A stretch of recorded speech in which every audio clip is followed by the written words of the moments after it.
Celine Evangelista pamer boneka arwah ungkap nasib spirit doll miliknya. Fenomena spirit doll sempat melanda artis Indonesia, mulai Ivan Gunawan, Celine Evangelista hingga Nagita Slavina ikut punya. Fenomena spirit doll itu kini telah redup, seperti Celine Evangelista baru-baru ini memperlihatkan nasib boneka-boneka miliknya. Artis cantik berusia 31 tahun ini mengunggah kebersamaan dengan salah satu bonekanya. Di jalan bareng si cantik Carissa Doll from @Furi Harun. Tulis Celine, mantan istri Stefan William itu memiliki sejumlah koleksi boneka. Ada boneka perempuan berambut pirang, boneka perempuan berambut hitam panjang, hingga boneka mirip bayi laki-laki.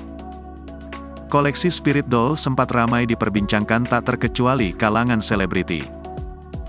Namun, Celine Evangelista rupanya mengaku tak berani dengan spirit doll melainkan hanya boneka biasa. Setiap koleksi boneka Celine Evangelista ini ternyata punya nama khusus tersendiri. Ada boneka bernama Carissa Doll, Baby Joseph, boneka Selena, boneka Michelle, dan lainnya. Boneka tersebut didandanin layaknya anak perempuan dengan aksesoris lucu. Spirit doll atau boneka arwah ramai diperbincangkan masyarakat Indonesia setelah sebelumnya dipamerkan oleh artis Ivan Gunawan atau Igun.